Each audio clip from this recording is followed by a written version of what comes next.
Broadcasting Region 1. This is BBS. Bicol Broadcasting Systems Incorporated. DWLV 91.9 megahertz. Your news and music stations. BBS. Basta Bareta. Sigurado. Alas 6:54. Hali sa BBS News Center Naga. Uyan na ang mga nagbabaga. Presko. Mga baretang sigurado. Ini ang BBS Primetime News. Mga tugang marahay na aga po sa Endogabos. Aldaw po tabi kitang unyan kanda Webes pizza 14 na kanda bulan ka Nobyembre 2024. Ako po si Junel Cuba. Sa headlines kita kanda sa tuyang mga barata sa lado lokal. Suspendido ang klase sa aga sa laog kanda probinsya kan Camarines Sur. Naga City suspendido na ang klase at siya na pagkahapon. Opisina kan Coast Guard Bicol sa probinsya kan Camarines Sur preparado asin nakahanda naman sa posibleng pag-agi kan bagyong si Pipito sa Bicol asin probinsya kan Camarines Sur. Departamento kan Agrikultura sa Bicol nagpagirumdum sa mga parauma kasumpay kanda bantang papaabuton kan bagyong si Pipito. Sa iba pa nga pamayukan na mga barata sa lado lokal, PNP sa Bicol Region na mas lalong pinakusog ang kampanya laban sa droga. 40 ang mga persona arestado, 2.9 milyones pesos na kantidad kan shabu na kumpiskar sa laog sananin sa rong simana. Yan ang mga headlines kan mga bareta, ang mga detalyes at yan pagkatapos nin pagirumdum.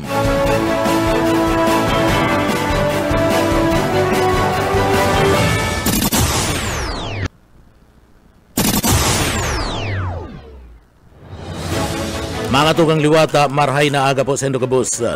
Mga tugang sa detalyes kan mga bareta, ako po si Junel Cuba. Sa tuyang barata sa lado lokal, haros nagluya na bagyong Manying. Ngunya napapalaugo na sa parte mismo kan Philippine Area of Responsibility o para bilang sarong bagyo. Ngunya na aldaw kan Webes. Edi napapangaranan man na Pipito ang bagong tracking o track forecast posibleng maglandfall ang bagyo sa Bicol sa aldaw kan Sabado Nobyembre 16 sa pinakauring advisory kan pag-asa kanda su Banggi namataan ang bagyong Manye sa distansyang 1,965 kilometers sirangan kan Eastern Visayas. Alas 10 na pagkaaga patos-patos kani anda Duros nin 65 kilometros asin Igwa nin paburbugsong 80 kilometros an kada oras. Ini ana nagahiro pasiring sa kanluran timog kanluran sa rikas na 30 kilometros kada oras. Lauman ang padagos na pagiro kan bagyo sa gilid kan high pressure area. Kaya ini anda madalagan sa direksyon kan kanluran timog kanluran sa Philippine Sea. Pwedeng marikas ang pag-intensify kan bagyo asin posibleng umabot pa ini sa kusog kan sarong super typhoon. Pinaglalauman man na ang bagyo ang pwedeng nasa peak intensity o ang pinakamakusog na kondisyon sa oras na ni maglandfall. Maski ngani halangkaw ang posibilidad kan pagbago sa track forecast pigpapagirumdum kana pag-asa ang mga residente sa kana Luzon na magahanda sa makusog na pagbulos kanuran asin makusog na daradarang duros asin storm surge sa pwedeng idulot kan posibleng nasambit ng bagyong si Pipito. Uya and kononta ang pinakauring advisory kana pag-asa mapadapit kan bagyong Pipito.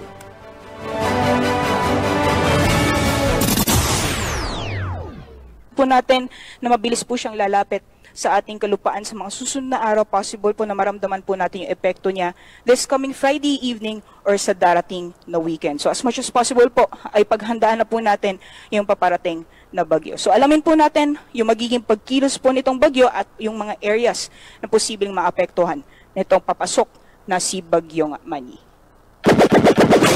Artiyan kan mga pahayag kan na pag-asa.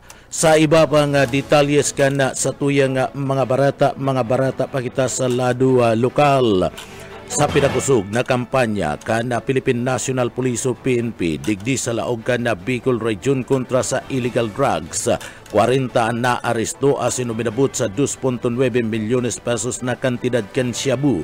Anak kumpiskar kan na Nobyembre 4 sagod ng pizza gis kan bulan kan Nobyembre 2024. Iyan sa kampanya kan PRO5 laban sa illegal na droga na kung sa ini pinagpailing ni Police Brigadier General Andrew P. Dizon bilang Regional Director kan PRO5 ang sindang dedikasyon sa paglansar kan droga sa riyon sa pagiman kan 26 na matrayumpong operasyon. Nagresulta sa pagkakadakop kan 40 tao na sangkot sa illegal na droga na nagpapailing kan sa indang puspusan na aksyon tanganing digdi maisulong ang tranquilidad sa saindang mga nasasakupan ng mga lugar. Sa nasambit ng operasyon, nakasamsam ang PNP nin kabilugan na 429.59 na gramo kan shabu na pinagkakarkulong aabuton sa 2,917,601.20 centavos sa Dangerous Drug Board value.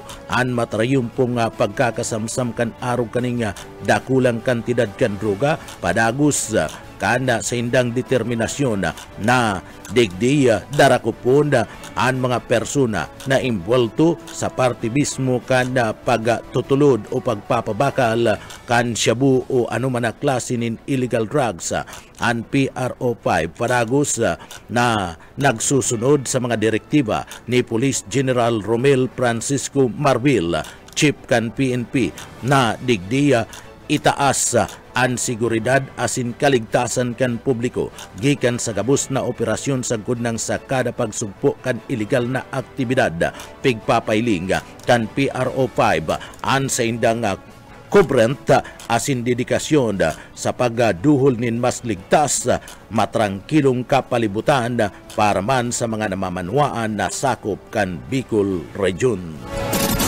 Sa iba pang detalyes kan mga barata sa lado lokal, NCPO magiging istrikto na naman sa pagpapasunod kan traffic rules asin ordinansa sa siyudad kan Naga. Buyet Paderes sa detalye.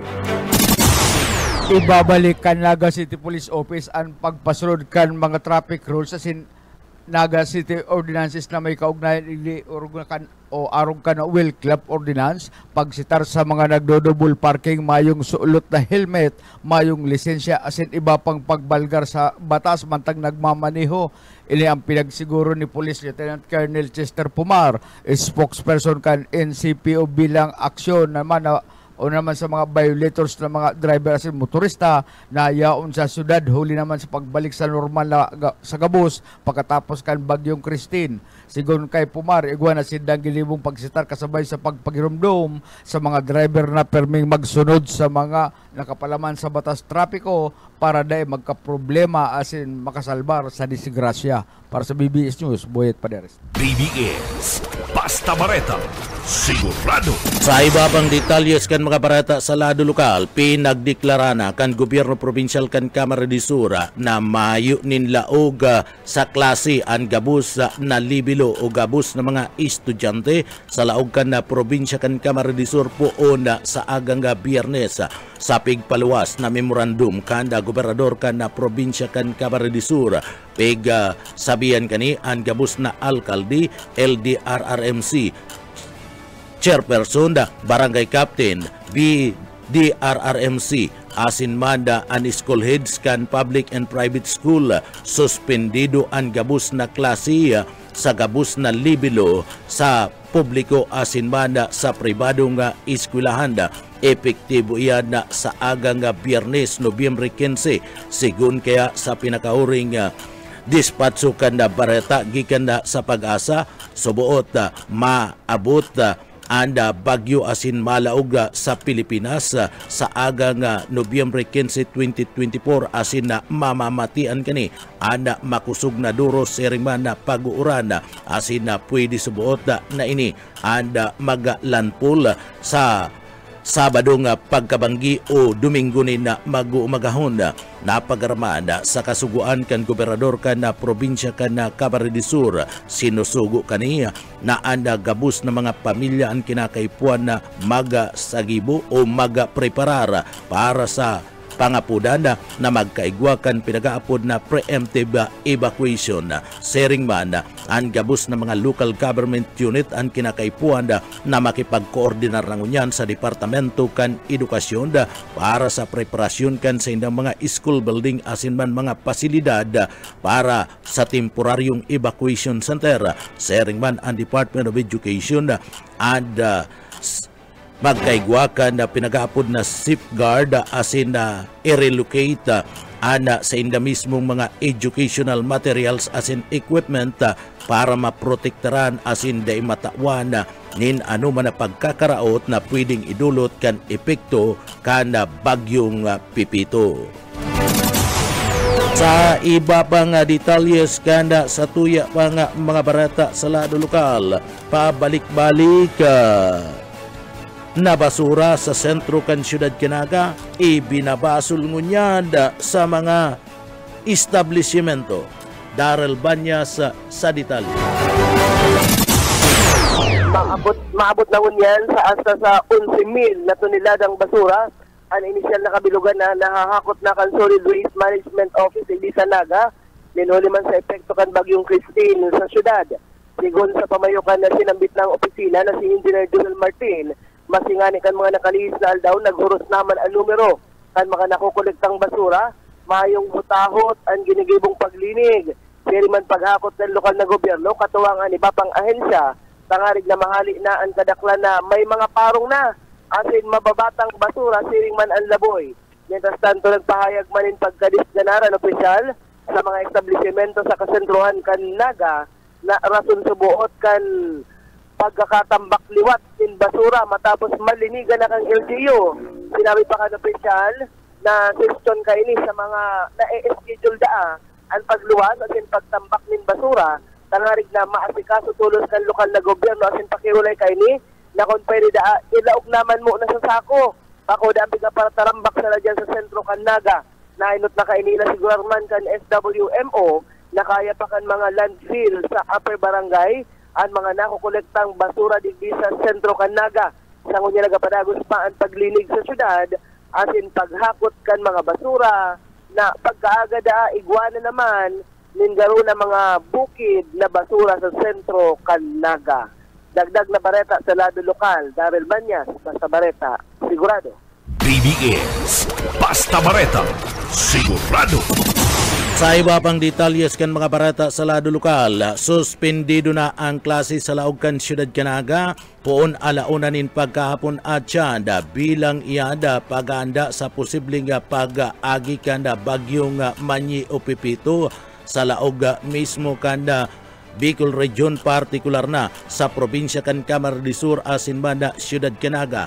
Natada na kaya saraya ang lokal na gobyerno kan Siyudad Canaga, ninuli ta naging relax ini kanda mag-abot anda bagyong Christine digdi na nagaresulta tanganing magkararaot ang mga gamit kanda mga eskwelahan asin na matrap si ibang mga estudyante uli man kan bigla na sanang paglangkaw kanda tubig baha ngunyan nadarana sa raya ang lokal na gobyerno kanaga kaya nagpaluwas tulos nin amay na memorandum ang opisina kan alkalde kan siyudad Nelson Ligacion na atya na pagkahapon suspendido na ang klase sa Naga. Sa iba pang detalles ganda sa tuya pang mga barata pakitangunyan sa lado lokal. Sa iba pang detalyes kan mga barata sa lado lokal, mga parauma na daina o nadai pa nakalista sa Departamento kan Agrikultura, sabi kan DE magpalista sa Sindang Municipal Agriculture Office tanganing ini igwanin na lista. Boss Oka sa detalye. Nakapudan ang Department of Agriculture sa mga parauma na dai naka-record o mayo ni lista sa Department of Agriculture, lalo pa ka nakaaging bagyong Christine na konsenan mga parauma ang nakaresibi kan ayuda gikan sa Department of Agriculture. Ini matapos na nakakapirang mga parauma na nagpo sa social media na igwasubot ni na parauma na nakaresibi ning ayuda gikan sa Department of Agriculture mantang ini nagapundo na subot sa pag-uma. Sigon sa Department of Agriculture, ang mga natananin ayuda ito si mga nakalista na pinagpadarakan na Municipal Agriculture Office kada banwaan. Asin ito man subot na nakaresibi nin financial assistance sa gikan sa crop insurance. Ini ang nagapalista o nagpa-insured kan sa indang mga tinanom o sa indang mga sa Philippine Crop Insurance na kunsain nadanyaran ka na kaaging kalamidad asin nakaresibi manin financial assistance. Nasambitan ng pangapudan kan Department of Agriculture kung gusto nila makakuha ng benepisyo, mas marahay na magkapalista sinda o magparecord bilang para umasa sa indang mga MAU o Municipal Agriculture Office mantang sa Department of Agriculture man subot na kinakaipuhan igwanin listaan ng mga Municipal Agriculture tanganing sinda iyo ang mabibenepisyaran oras na igwanin ayun ang pinagtataoan gobyerno. Iba man subot ng mga parauma kinakaipuhan na ipa-insured man ang sindang mga tinanom, tanganing sinda makaresibi manin financial assistance gikan sa nasampitan ng insurance. Dagdag na bareta sa lado lokal, Oscar Esmenda. Basta bareta, sigurado. BBS Basta Bareta, sigurado. Sa iba pang detalyes kan mga barata sa lado lokal, pinagpahayag gunyan kan Philippine Coast Guard sa intirong Bicol Region na preparado na ang Philippine Coast Guard District Bicol. Iyan sa posibleng pag-agi kan bagyong si Pipito digdi sa Kabikulan. Pinagpahayag ni ANS Alaysa Nobi Bernal, tagapagtaram kan Coast Guard District Bicol, na preparado na ang gabus kana mga kagamitan kan Philippine Coast Guard PCG District Bicol tanganing magtaunin tabang sa mga maapektaran kan bagyong Pipito sa Bicol Region. Dagdag pa kani, nasa heightened alert ngunyan ang gabus na substation sa bilog na Kabikulan. Gustong sabihon kansilado ang gabus na mga leave as in day off kana mga personay tangani man na matutukan ang pag-ibakwar sa mga maapektaran na mga residentes bunga kana papaabuto na bagyong si Pipito. Uya ang paayag ni Ensa Alaysa Nobi Bernal, tagapagtaram kan Coast Guard Bicol. Bilang paghahanda po sa maaaring maging epekto ng bagyong Pipito at bagyong Ophel po, ang Coast Guard District Bicol po ay nakahanda.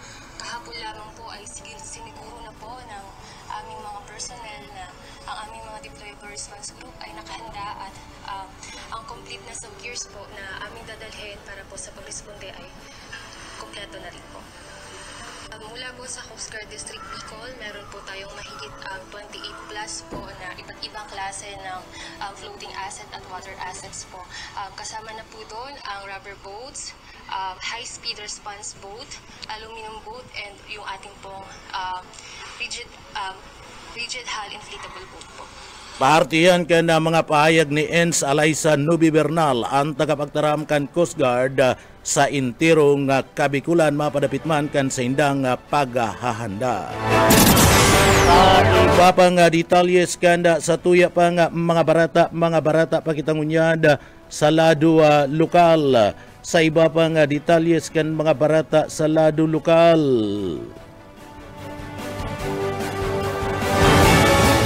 Maununtan linya magali ki Mike Gravito. Mike Kamin.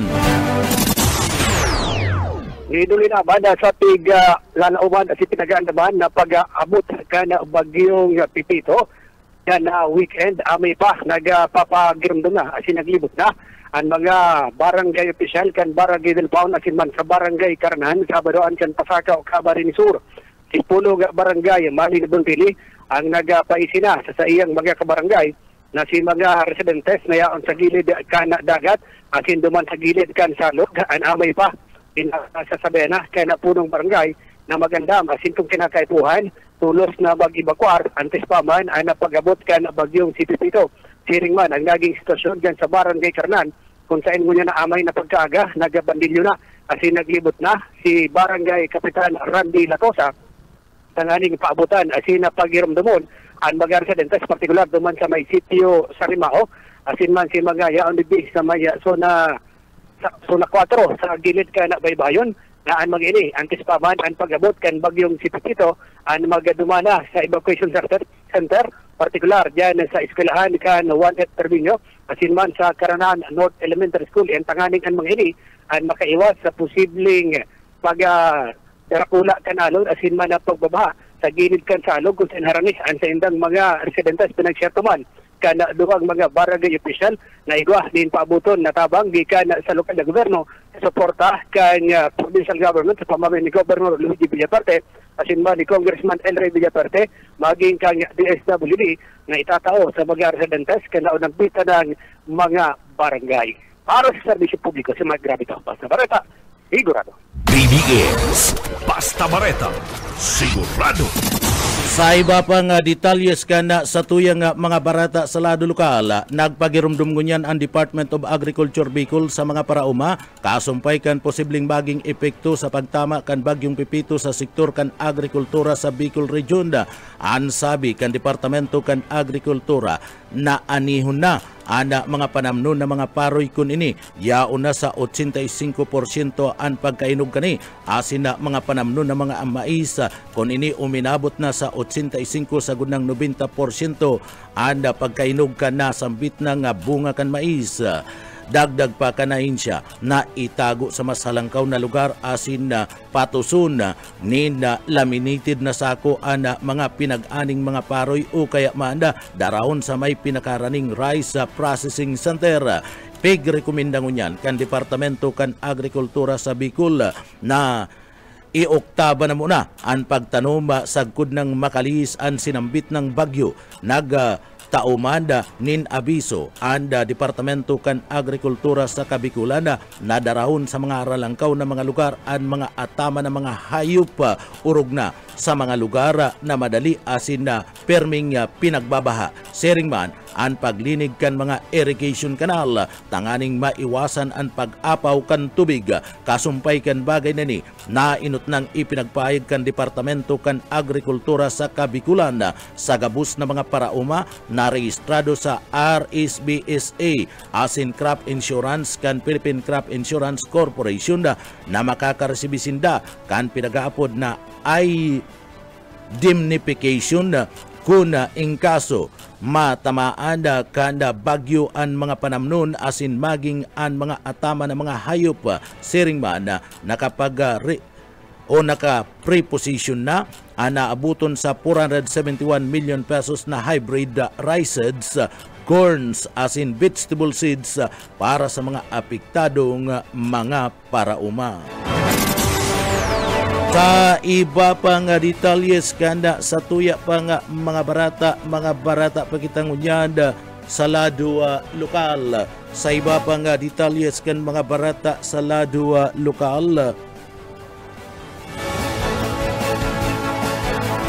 Para Guzman ngunyan ana pagpagirumdum ni Nono Jokno Altamarino na digdi padagos anda paghahanda kana mga school supply para man sa mga biktima kan ba sa naga. Padagos anda paghahanda ni Toto Jokno o ni Kunsyal Tuto Jokno na ipanao anda mga school supplies para sa mga estudyanteng tinamaan kan na baha sa Naga City.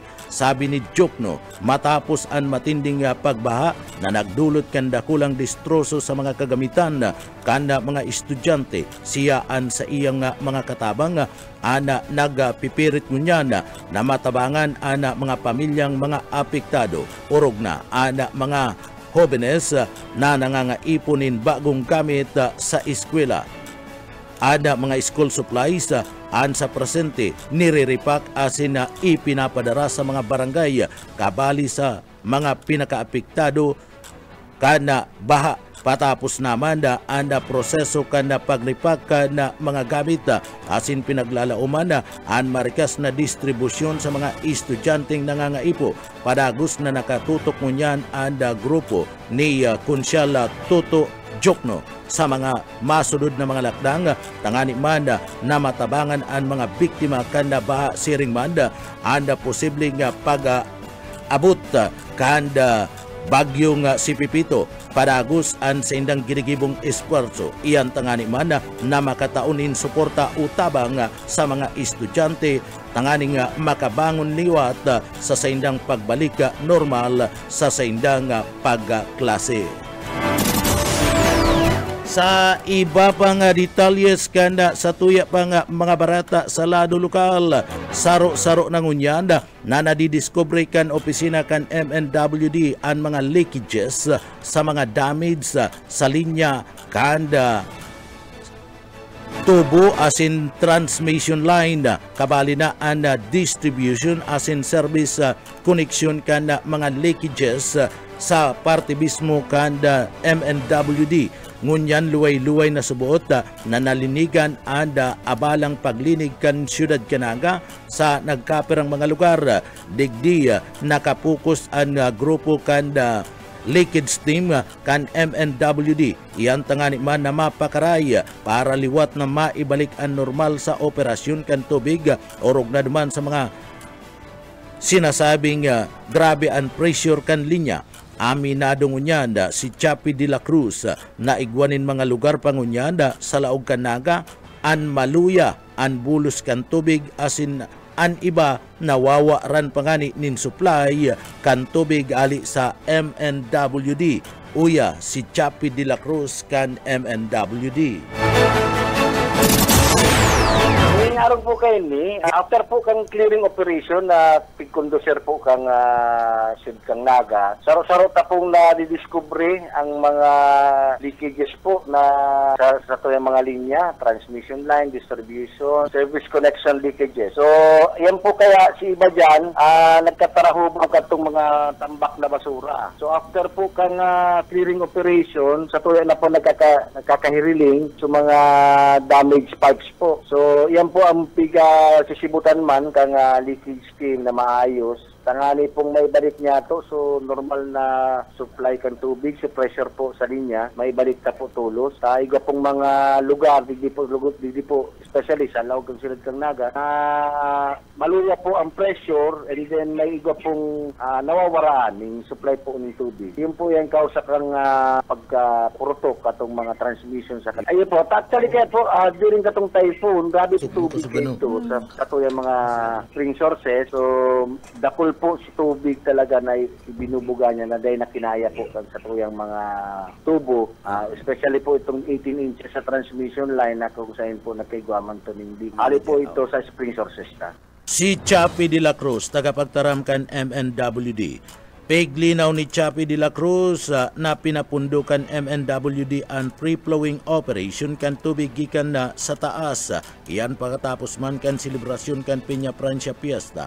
Asin si mga extended na operation kan mga pumping station inipigbawasan naman na mag-extend na sa indang operasyon na ulit man sa rason na sobrana ang mga ni sa oras ang mga ini nag-operar nin 22 oras kan panahon kan piyesta kay puwan naman subot na mapaingaluan ulit tadigdi na abuso naman si mga aquiter kan mga pumping station ngunya na plano na kan DS o kan MNWD na tulong pumping station ana pundon mo na an operasyon kani.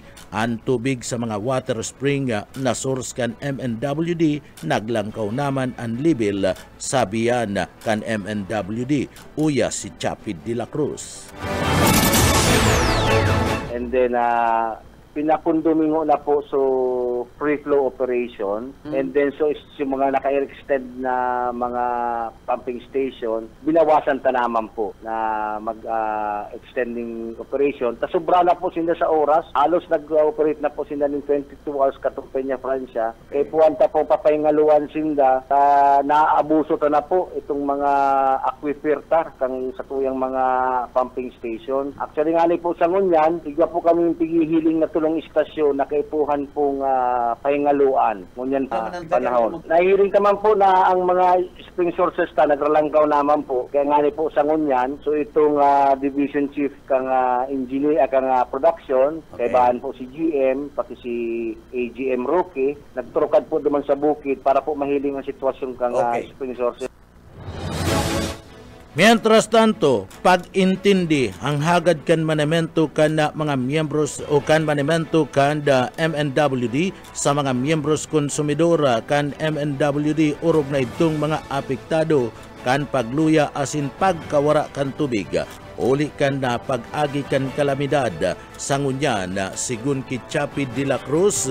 Ini ada subuot pega asikaso naman ninda, ninulita saro-saro na nindang naaraman ang mga depektosong linya kan na MNWD na na-damage kan bagyong Christine urog na kan magtama ang grabing baha sa siyudad Canaga.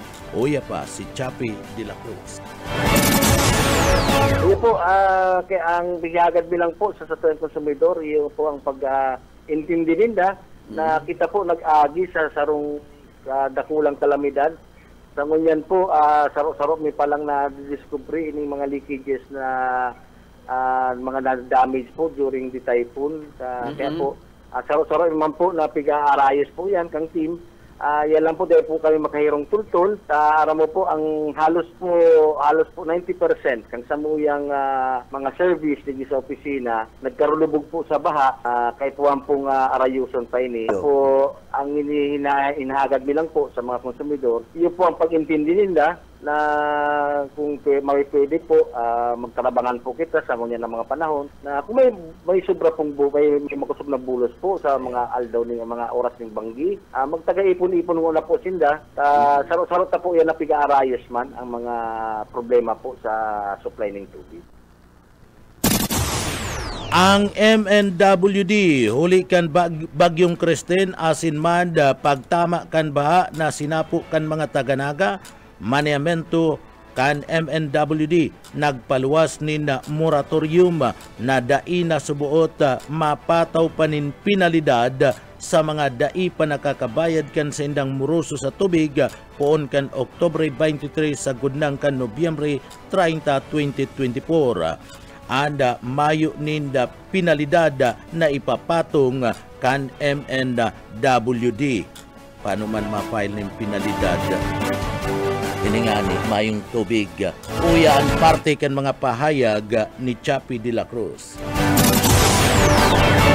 Actually po, igwa po paluwas na moratorium. Dahil po mapataw kita ngunyan ng penalidad sa mga nag-zero date. So, katong Oktubre 23 pagkatapos ng pong bagyo hanggang pong Nobyembre 30. Ano po?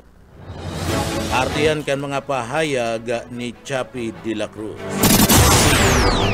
Pangatugang iyan ang katiripunan kan mga barata.